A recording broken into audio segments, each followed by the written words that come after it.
Tonight, a 73-year-old left for dead in a hit-run tragedy in Melbourne's southeast, the latest live. A close call as a car ploughs into a northern suburbs shopping strip. The Premier under fire on the campaign trail. Absolute disgrace. What are you running away for? As his wife faces up to questions on a car crash controversy. Essendon hit with a new bombshell in the CEO fiasco. Cricket great Imran Khan shot in an assassination attempt.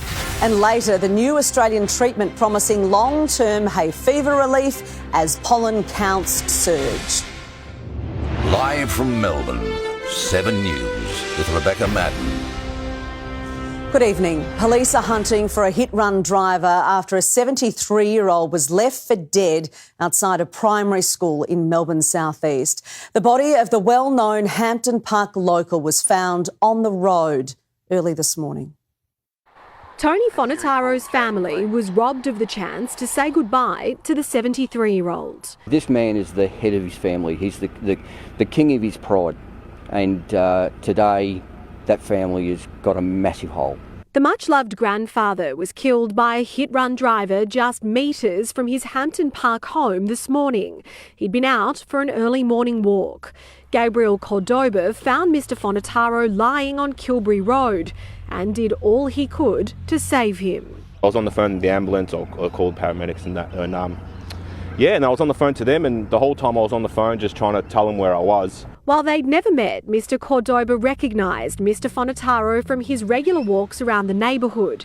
He stayed with him even as police and paramedics arrived and attempted CPR. I treat others like I like to be treated, and I've been helped a couple of times, and I'll always try to help people. But not everyone shares the same sentiment. Police horrified the driver who killed Mr Fonataro sped away. I've been doing this a long time, some say too long. I still can't fathom why you would leave a man, a human being, to die on a road, a suburban street. I just can't get my head around what goes through the mind of a driver when they've run a person over to leave them there. You wouldn't do it to a dog, why would you do it to a person? Detectives adamant the driver will be caught. And Jodie Lee is in Hampton Park tonight. Jodie, police are looking at CCTV in the hunt for the driver responsible. Detectives have combed through hours of security footage this afternoon. They have been able to rule out a bus that passed through this intersection just moments before impact. Tonight, police tell me they are extremely close to closing in on the vehicle and the driver behind this callous crime. Beck? Jodie Lee, thank you. There's been a close call in the northern suburbs as a car ploughed into a shopping strip. Police had been trying to stop the driver when the vehicle took to the footpath. A wanted driver didn't get found.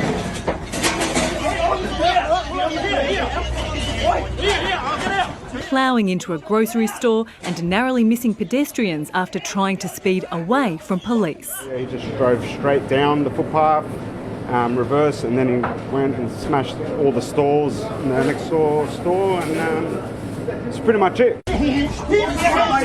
The driver handcuffed and screaming at those watching on, shocked at his attempt to escape down the footpath. Police tried to intercept the Volkswagen when it was parked at the Barry Road shopping strip. That's when the driver mounted the curb, sending pedestrians running. He couldn't go too fast, to be honest, because there were so many obstacles, thank God.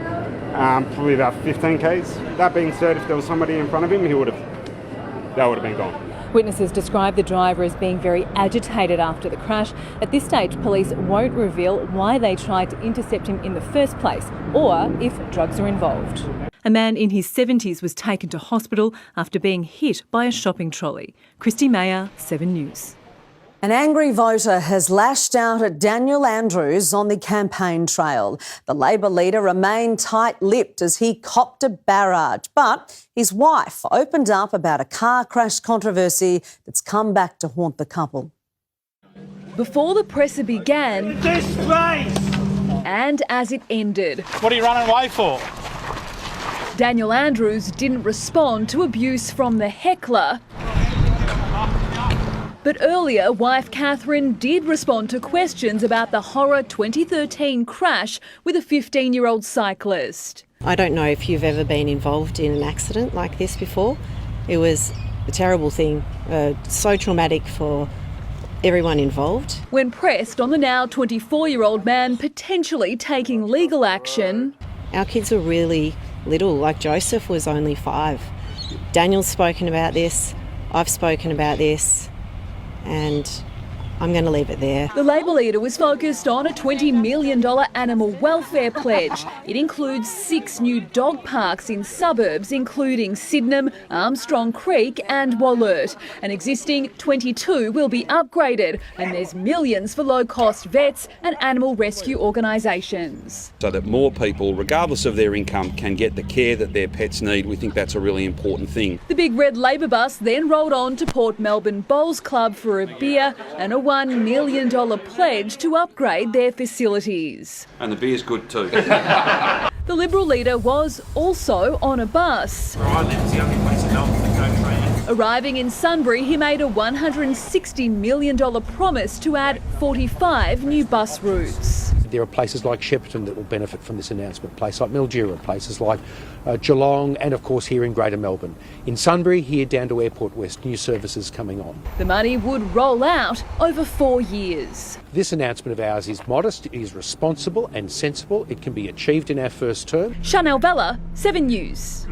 Essendon Football Club is facing a new twist in the CEO fiasco after Andrew Thorburn called in his lawyers. The former banking executive was in the top job for just 1 day before he was forced to choose between the club and his church. Andrew Thorburn is bound by a confidentiality agreement with Essendon, so he can't talk publicly about why he's exploring his legal options. Look, he's got an argument under discrimination law that him being forced out of the club was related to his religious beliefs. The former bank boss is upset he was discriminated against because of his faith. His Christian church, City on a Hill, expressing controversial views on homosexuality and abortion. A pastor's speech from 2013 sparking national debate. The question is whether Essendon acted reasonably. I think that there's some exposure, but they have a clear defence because they would say that it was the beliefs that they were focusing on, not his religion. Essendon also can't comment. Technically, Mr Thorburn resigned, refusing the Bombers' ultimatum to give up his role as chair of the church. The club concerned, given his potential views, Thorburn was incapable of performing his role as Essendon boss. It is relatively straightforward in my view for the club to say we were focusing on the values, on the positions that the church took rather than the fact that they were coming from a church. They'll probably say, look, we would have treated him just like as if he was president of a fishing club that was promoting anti-gay or anti-abortion attitudes. Mr Thorburn wants an apology. Essendon also at risk of having to pay out up to $500,000. The saga now an ongoing headache for embattled Bombers president David Barham. Tom Brown, 7 News. Christmas and school holiday plans could be hit by new travel disruptions. Blake Johnson is at Melbourne Airport tonight. Blake, they could be caught up in a pay dispute. Beck, aviation firefighters have been in pay negotiations for over a year, but now they could start to affect travellers. Those negotiations appear to have broken down, and the next step for those firefighters is to go on strike. If they do, it'll likely start small, but even so, that could be enough to force airlines into changing schedules. A mostly unseen part of an airport's operation, tonight making themselves known. Aviation firefighters have voted to go ahead with work stoppages. If they follow through, flights around the country could be affected. This is really designed to, in effect, hold the Australian traveller to ransom. Offered a pay rise over 3 years of 11.5%, airport fireys demand 15.5%. The union also claims we're short on firefighters. Look, the impact of this will depend on airport to airport and certainly will depend on what the UFUA decide to do in terms of their strike action. Qantas faced shareholders at its AGM in Sydney today, 1 day after winning Choice's Shonky Award for poor service. Our flight cancellations are now below where we were pre-COVID and we are on a par for mishandled bags. The airline's $3 billion turnaround in just over 1 year has it back in profit, able to spend $200 million to keep spare staff and planes over Christmas and school holidays. In January, we'll have two A380 spare aircraft, one 787 and two A330s, the largest amount of spare aircraft that we've had for our international fleet ever. Prepared, says Alan Joyce, for a spike in sick leave during the next COVID wave, and warning supply chain problems persist. A spare part that would usually take 12 hours to fit onto an aircraft can now take over a week. The chief executive admits Qantas has some work to earn back trust, shareholders voting to award him up to $4 million in bonus shares. Blake Johnson, 7 News. William Tyrrell's foster mother has been found not guilty of lying to the Crime Commission. Outside, she made a rare public statement, taking aim at police who accuse her of knowing where the little boy's body is. A major blow for police, a major victory for their latest target, William Tyrrell's foster mother, leaving court and overwhelmed after the magistrate let her off. She's found me not guilty of lying to the Crime Commission. It's been 8 years now since William went missing from his Kendall home on the mid-north coast, a 3-year-old in a Spider-Man suit. His foster mum, who can't be identified for legal reasons, was yesterday sensationally outed as a key suspect. Detectives telling the court they believe she buried William after he accidentally fell from the veranda of their home. God, I can't believe you guys are saying that, she sobbed. The stunning twist was unveiled as she fought today's unrelated charges of lying to police about hitting another child with a wooden spoon. She didn't know her house was bugged. Court telling her husband she's been hit really hard with that wooden spoon. That's not good at all, he said. She's going to have a massive welt on her leg. She didn't even cry. A clear admission, but the magistrate concluded, I cannot discount the possibility she was mistaken and did not deliberately lie.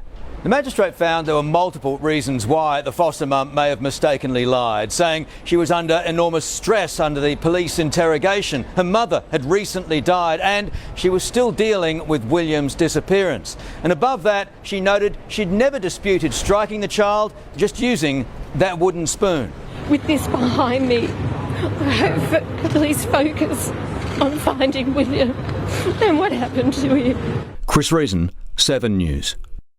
One of Australia's top spy agencies is warning Australia faces a data disaster as criminals exploit critical flaws in our cyberspace. It's a growing problem, with one hack every 7 minutes. The Optus and Medibank hacks expose corporate Australia as cyber sitting ducks. It's a huge wake-up call, and companies need to get their act together. Now, a report from the Australian Signals Directorate, one of our top spy agencies, shows Australia under relentless attack. What's really clear is that cybercrime is now big business. There's a lot of pickpockets out there in cyberspace, and sometimes this is happening on a grand scale. And cyber experts say they know why the number of attacks is increasing. We are an easy target, and on top of that, our law enforcement effort is very substandard. The annual cyber threat report revealing 76,000 cyber crimes were committed last year, up 13%. That's one every 7 minutes, each costing businesses between $39,000 and $88,000. And that could just be a fraction of the real threat. I'd argue probably about 1/5 recorded, so we're probably looking at more around the 300,000 a year mark. The report also warning that up to 200,000 home and office routers are vulnerable to hackers. The vulnerability that many companies have exposed them to by storing excess data for longer than they should and failing to protect it makes Australia a very attractive target. Cyber experts say people shouldn't just rely on government and law enforcement to protect their data and their money, but should also take steps to protect themselves. The advice: change passwords regularly, choose multi-factor authentication, and don't click on suspicious links. It's not a matter of panicking here, but it is a matter of being really vigilant. Vigilant in the face of an increasing threat. Mark Riley, 7 News. Cricket star turned politician Imran Khan has been shot in an assassination attempt. The former Pakistan Prime Minister was hit in the leg when a gunman opened fire during an anti-government protest.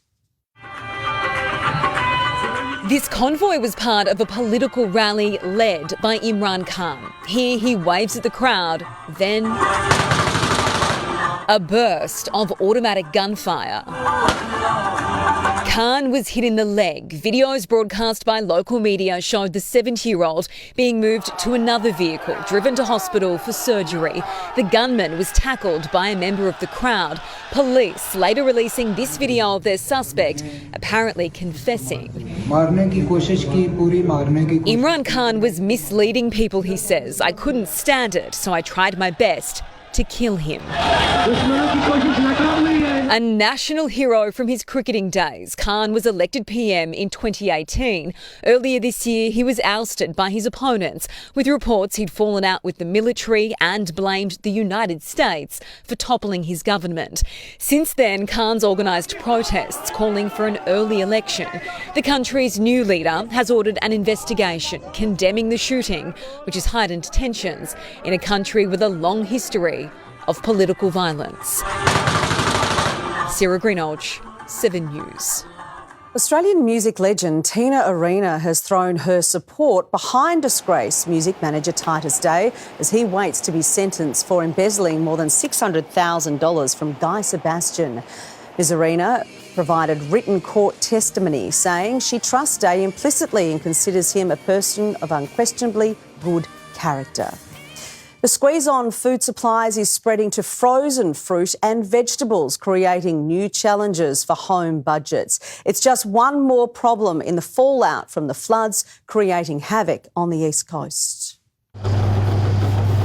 Inside Global Quality Foods, frozen vegetables like potatoes are hot property. Potato has been the main issue. The weather conditions, problems with COVID, availability has been all over the shop. Woolworths CEO Brad Banducci stating the big issue right now is in frozen vegetables, corn and potatoes, that is causing some challenges in the frozen category and some risk of undersupply in some stores. For the last 2 weeks, it's been really hard to source good corn around because it's been really skinny and they got a lot of damage from the rain. Flooding in Queensland forcing retailers to buy from farmers in Western Australia at a much higher price. I would say double the price, what it was usually. Cherries also impacted by rain and unseasonably cold weather.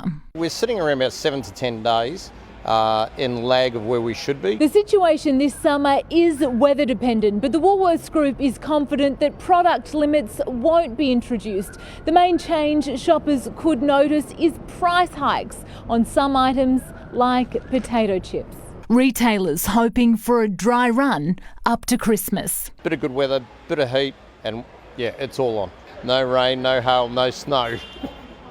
Isabel Mullen, 7 News. Tim Watson is here with a look ahead to sport. Tim, Ross Lyon is making more moves at the Saints. Beck, he's lured another favourite back to the club. More on that shortly. Also, the Mornington trainer looking to spoil the party at Flemington tomorrow for a star jockey. The Aussies cheering on Ireland against the Kiwis for some luck in the World Cup, and an NBA star has been suspended. More on that soon, Beck. Great. Thank you very much, Tim. A deadly hit-run case has taken a shock twist that's put a tow truck driver behind bars. We'll have the details next on 7 News. Also ahead, the battle over a small lotto win that cost the winner his pension. A dynamic dingo duo winning hearts in a new home.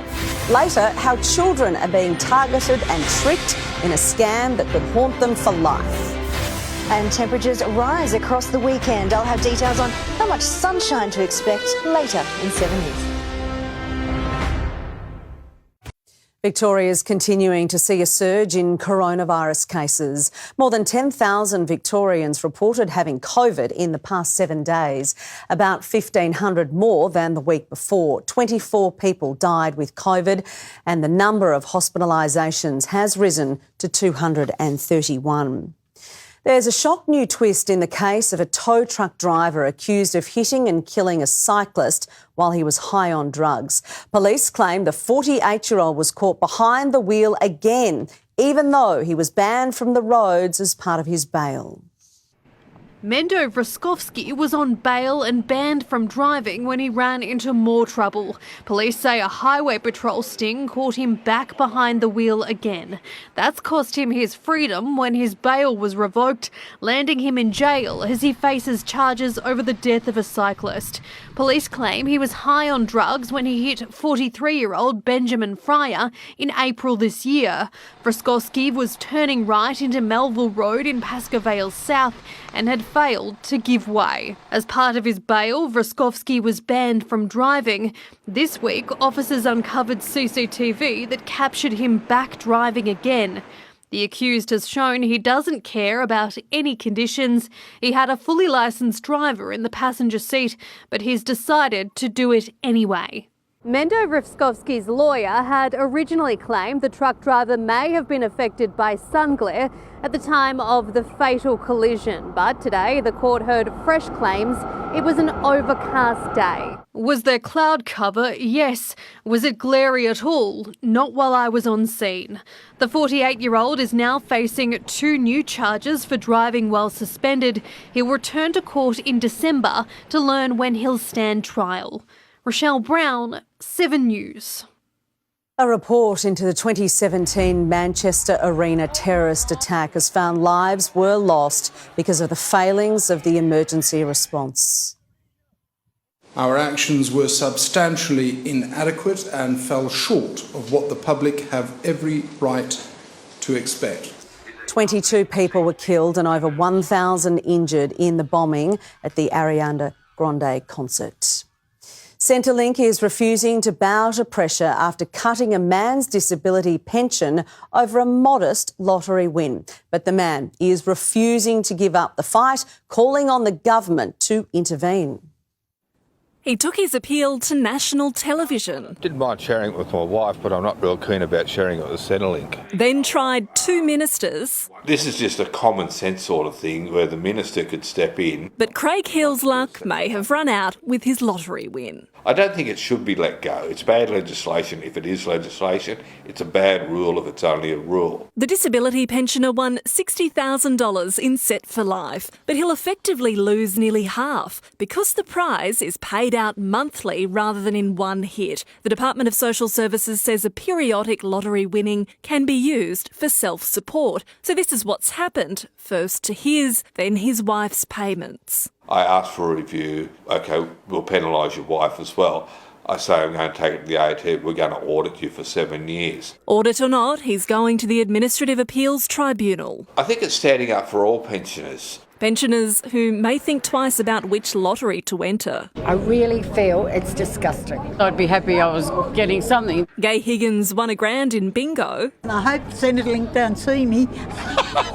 He's been a winner and he's been a loser. We need a simpler, fairer system. There is another solution. The lot could pay the prize in one go.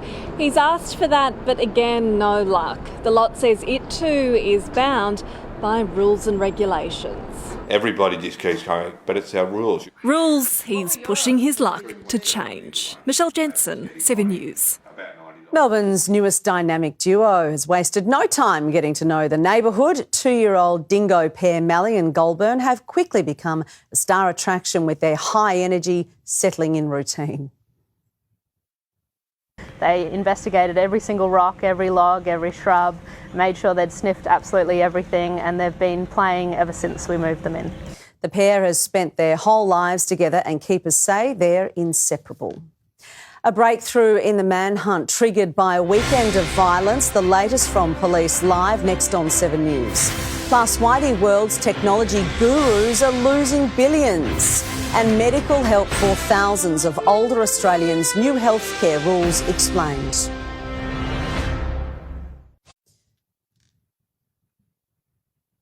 Homicide detectives are tonight questioning 2 suspects over the stabbing death of a man during a fight on Bourke Street. Paul Darsley has the details. Paul, the arrests come 5 days after the deadly weekend brawl. Beck, there are now flowers and a photo of the victim near where this fatal stabbing happened early on Sunday morning here on Bourke Street. And this morning, homicide detectives executed 2 warrants at houses in Melbourne's west at Delahaye and Seabrook. They arrested 2 men aged 20 and 23.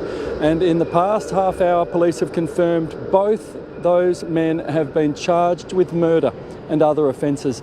Tonight we can reveal the man killed was 20-year-old Kosei Franco Kosei from Cranbourne. He was caught up in a knife fight on Bourke Street about 5:45 Sunday morning. It's understood he was stabbed 6 times and died in hospital. Police are yet to confirm if that was linked to a carjacking hours earlier in Dandenong North, where a motorist was stabbed, or a vicious brawl on King Street that same night where 2 men were stabbed outside a nightclub. The 2 men who were charged over the fatal stabbing here, Beck, will appear tonight in Melbourne Magistrates Court. Okay, thank you very much, Paul Dowsley. There are fears the tech bubble is bursting, with companies from Microsoft to Meta and Amazon all suffering huge losses. Australian success story Atlassian is the latest victim, with billions wiped off its value. Cheers in New York as the trading day ends. But not for billionaire tech entrepreneurs Mike Cannon-Brookes and Scott Farquhar, with $10 billion soon wiped off the value of software juggernaut Atlassian. We're in a bear market for technology, there's no question about that. According to business publication Bloomberg, the 20 richest tech billionaires have lost nearly $750 billion worth of personal wealth this year alone, including Mark Zuckerberg, Bill Gates and Elon Musk. And it's not just the owners feeling the pinch. Amazon is pausing hiring, citing economic uncertainty. We anticipate keeping this pause in place for the next few months. Joining Facebook owner Meta, which has a recruitment freeze through 2023. Ride-sharing service Lyft and payments platform Stripe also slashed jobs overnight. Companies are going to be under more and more pressure to lay off staff until those interest rates start to level off. Twitter's 7,500 employees will learn their fate today, with speculation that around half of the social media platform's workforce will be shown the door.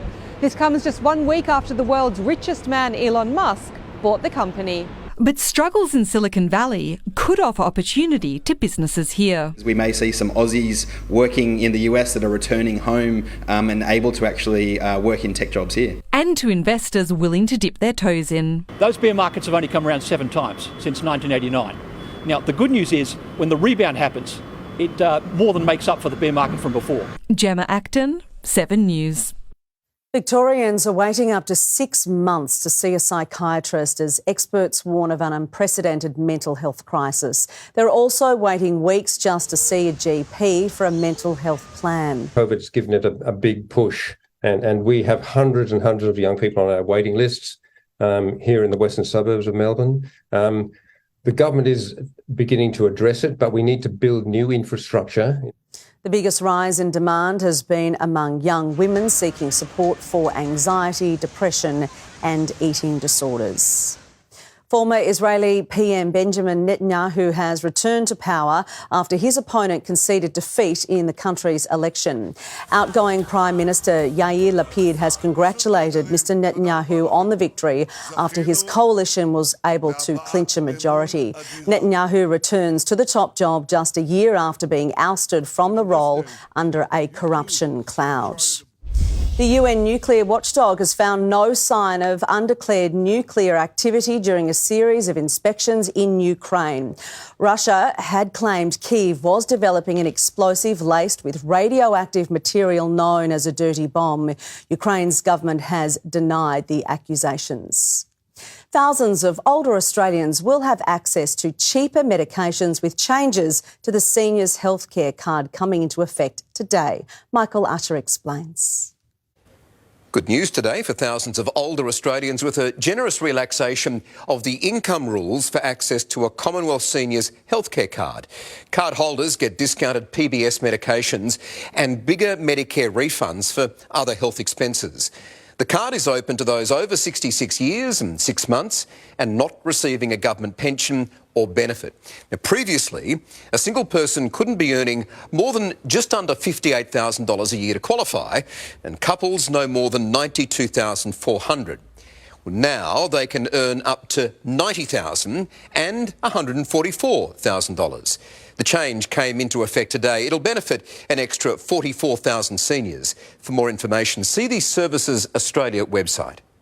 Michael Usher, thank you.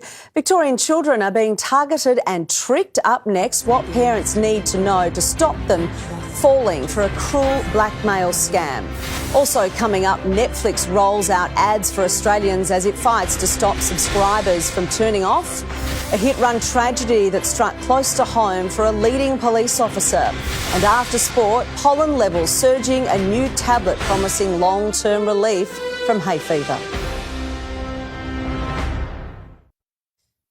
A man will be free in 4 years for killing a Ballarat grandfather in what the judge called a despicable and cowardly hit-run.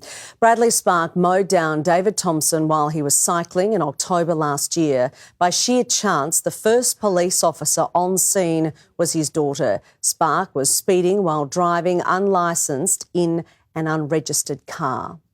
A slow start across the share market today, ending with positive results. Here's finance editor Gemma Acton. Thank you. After a sluggish start, local shares rallied to finish the day up 35 points at 6,893. Afterpay owner Block leapt 11%. That was after the payments platform delivered better than expected earnings. The Aussie dollar is buying 63.5 US cents. The analysts at JP Morgan say it could get back to 70 US cents by June. Meantime, oil heads into the weekend still shy of 100 US dollars. And last year, nearly 400,000 Australians wanted to do more paid work but couldn't. Women cited childcare as the biggest hurdle to getting those extra hours, while men said it was having a long-term sickness or disability. Thank you, Gemma. A warning for parents tonight. A growing number of teenage boys are falling victim to organised crime gangs pretending to be young girls online. They convince victims to send nude photographs, then the blackmail begins. A stark warning from police. Cyber criminals are targeting our teenage boys. We've got young people that are tormented, suffering significant anxiety because this is happening to them and they've got no one to turn to. Sextortion, traditionally a crime targeting females, now the tables are turning. A growing number of males are being approached by a pretty girl online who strikes up a conversation. The account will then often send a nude photo first, so that's to lull the boy into a false sense of, oh, this person's really nice, I've got a photo of them. So when they're asked to send one back, they do. But the photo they receive is fake. The girl, she's fake too. And the minute that photo is received at the other end, the blackmail starts. I will ruin your life, I will share this photo unless you pay me $2,000, $3,000. Paying usually makes it worse. When a payment's made, it doesn't stop. So it escalates. Police know of at least 100 Victorian victims. Most don't report it. That is absolutely the tip of the iceberg. Police believe there's one main foreign crime syndicate responsible, but they've been using locals as mules to help them transfer money. They suspect many of these middlemen are also victims of their scam. Have this conversation at the dinner table tonight. Let's start talking about it and let everyone know that it's happening so that we can prevent it. Police can help victims, but only those they know about. Christy Cooper, 7 News. Netflix has launched a cheaper subscription plan, but you'll have to sit through ads. The streaming giant has rolled out a new deal for $6.99 a month, which comes with 5 minutes of ads per hour. The ads will be shown before and during shows. Netflix viewers were declining, but have just started rising again in the past 3 months. There are 223 million paid subscribers worldwide. Tim Watson is back with sport now. It is the moment of truth for the Aussies in the World Cup. It is, Beck. It all goes on the line tonight against Afghanistan. We'll get the very latest from Adelaide next as the Aussies make a call on Aaron Finch. The two sprint sensations to renew their rivalry at Flemington with a star jockey chasing history. Details on Brendan Goddard's role back at the Saints and Curry causing trouble in the NBA, suspended by Brooklyn. Welcome back. Australia's T20 World Cup title hopes go on the line tonight when they face Afghanistan in the final pool match. Theo Dropoulos is in Adelaide ahead of the clash. And Theo, the Aussies are going to have to do it without Aaron Finch. Good evening, Tim. Yes, it's a blow for Australia. The hamstring proving a bridge too far for Aaron Finch. He is out of tonight's clash. The toss, the team just announced. Cam Green will slot in at the top of the order. It's win or go home, really, for Australia. It feels like a bit of a David and Goliath battle, but you can never be too careful, especially in the shortest format. Now, the atmosphere here, absolutely fantastic. Thousands of fans have flocked to the Adelaide Oval to watch this one. The equation, of course, very simple. Australia's title defence stays alive with a 60-plus run win. That avoids them relying on other results. Plenty of support here for both sides ahead of the first ball, which isn't too far away at all. So a semi-final berth is up for grabs for the Aussies, of course, with a massive win. If they don't get there, they are relying on Sri Lanka to beat England at the SCG tomorrow night. Either way, plenty to unfold. It's going to be a very exciting night here at the Adelaide Oval, Tim. Indeed. Thanks, Theo. Earlier, Irishman Josh Little had more than luck on his side against New Zealand. His hat-trick, just the second for Ireland in T20 internationals. Oh, wrapped in the pads. It's a hat-trick. The Kiwis survived a scare after the Irish openers put on 68, but New Zealand soon spun into gear to record a 35-run win and all but secure a spot in the semi-finals. James McDonald is on the verge of rewriting the history books at Flemington tomorrow. The star jockey has two of the best rides of the day and could beat his own Cup Carnival record set last year. It's been 3 weeks since David conquered Goliath at the Everest. Giga kick down the outside, wins the Everest! Tomorrow, the Chris Waller-trained Nature Strip gets a shot at redemption when he meets Giga Kick in the Champions Sprint. He'll be very hard to beat, simple as that. As we see with Nature Strip, he runs a great race every time. Still riding high from Giga Kick's Everest win, Mornington-based trainer Clayton Douglas is hoping to add his first Group 1 crown. He's done a really good job this preparation. He keeps going to the next level, and look, if he turns up there Saturday, he's going to be very hard to beat. Leading into the Everest, Nature Strip had rivals eating his dust. Tomorrow, he'll have star jockey James McDonald on board. With 7 wins already under his belt, he's gunning to become the first jockey to claim more than 10 race wins in a Melbourne Cup Carnival, beating his own record set last year. He's the all-round package, really, so no surprise to see him in such great form because that's him 52 weeks of the year. Waller has 10 runners tomorrow and is also tipping big things from Hinged, who'll go head-to-head with Cox Plate winner Animo in the Group 1 Champions Stakes. She's a 4-year-old mare. She was a great 3-year-old and now she's running against the older horses. So it'll be interesting to see how her form lines stack up. But with McDonald in the saddle, Animo heads into the $3 million Champions Stakes as overwhelming favourite. Natalie Yannidis, 7 News. New Saints coach Ross Lyon has made more changes at St Kilda. Chief football reporter Tom Brown has the latest, and Tom, he's getting the band back together again. Tim, is in a big way. Lions made 2 significant appointments late this week. Saints great Brendan Goddard is back at the club as a development coach. He'll also have a matchday role at Sandringham as part of that development role. That's on the back of Lenny Hayes and Robert Harvey's return as assistant coaches.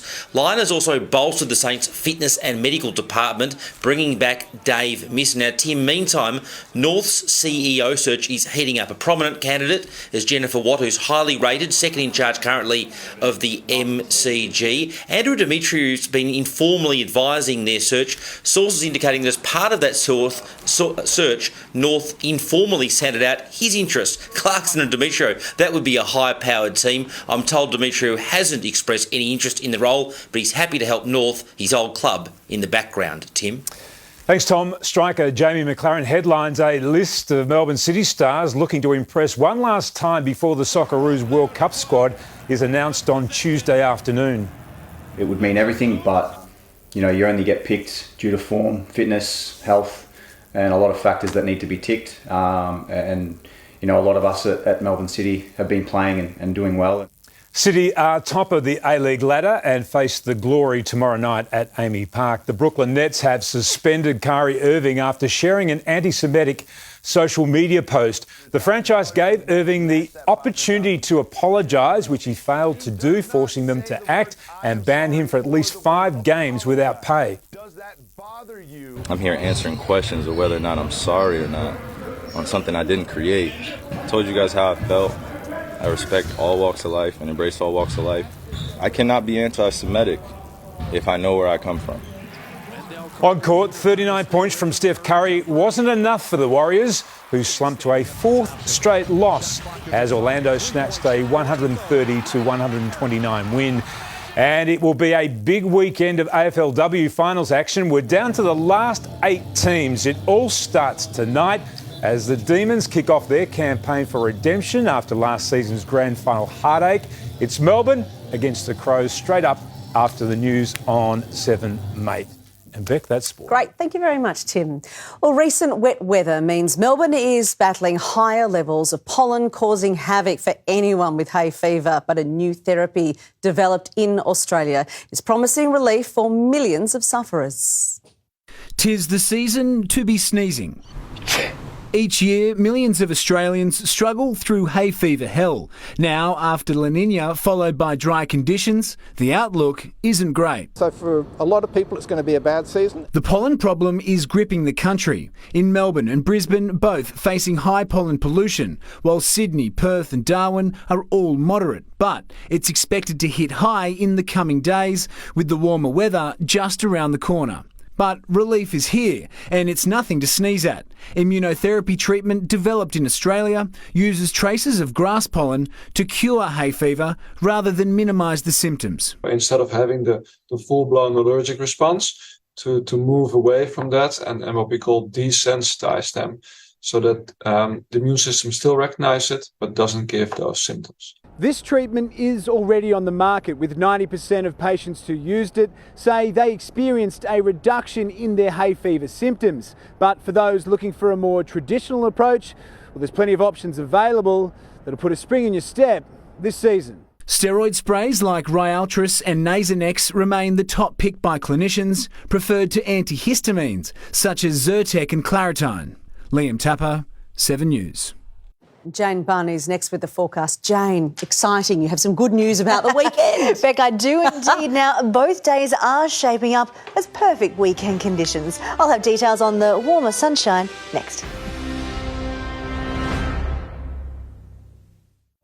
On Weekend Sunrise, the common medicine in short supply. What to do if you can't get yours, plus putting their best foot forward. The Aussie heroes in the race of their lives, and the natural ways to cure a hangover as we swing into party season. Saturday, 7 a.m. Hello again. This weekend looks warmer with lots of sunshine, and today's light winds should stick around. The balloons slowly drifted by in the calm conditions at dawn. Then the cloud thickened for the morning. Then sunshine broke through in the afternoon and it reached a top of 18. Now, Cup Day, that was just 13. Next Tuesday should be near 30. We are in a warming trend. Yarra Glen reached 20 today, Hastings only 16. Most suburbs were 17 or 18 after starting the day in single digits. Clouds spread over western and southern Victoria this morning. Just the odd spot of drizzle before sunny breaks developed. The northeast had a mix of sun and cloud. Our weather is now all about a large high. Now that moves to the Tasman Sea tomorrow and it should linger there for the next week. That position brings us northerly winds. Now temperatures should climb a few degrees each day as there is a long break in the rain to our north, so the land in central Australia can bake in the sun and heat up. And with day after day of northerly winds, some of that warmth trickles down to us. Temperatures climb into the 20s in yellow and the low 30s shown in pink. Now, it's not completely dry, but for most of eastern Australia, we are entering a long stretch of generally dry and sunny. There is only a weak trough bringing very isolated thunderstorms. Now, this here shows where they are possible, not every spot that will see one. Overall, the next week is warmer and dry with lots of sunshine. Around the nation tomorrow, Brisbane, just the odd light shower passing through. Sydney should be completely dry. A mix of sun and cloud in Canberra and Hobart. Lots of sunshine in Adelaide. Perth is warm with full sunshine. To Victoria, patchy morning fog in the south and on the ranges. Generally dry. We've got areas of cloud broken up by bright sunshine. Now there is the slight risk of an afternoon thunderstorm just here up on the ranges. Most likely just one, maybe two. Most will remain dry. Winds are light. The air is mild. Closer in there, maybe areas of fog at first, so they're going to clear out to large pockets of sunshine in amongst just a bit of cloud. Temperatures rise around 4 degrees higher than today. It looks rather nice out there tomorrow. In light winds and lots of sunshine during the day, we have a pleasant Saturday on the way. The city should rise to 22. After our below average start to November, every day in the next 8 should reach the November average or go even well above. There is lots of sunshine each day right through to mid next week. Now from Saturday to Wednesday, storms do pop up on the ranges to our northeast. We'll see cloud bubbling up, but the rain remains in the distance. In generally light northerly winds, temperatures rise each day by Tuesday 28, by Wednesday 29. Then we start to get stormy. That could be on Thursday afternoon, again on Friday afternoon, and rain does return on Saturday. But tomorrow, 22 in lots of sunshine, then 25 on Sunday. So it's a great weekend ahead, Beck. Is this a late spring or an early summer? Bit of both, mate. Bit of both. Thank you very much, Jane. And that is 7 News for now from the team. Have a lovely weekend. Good night.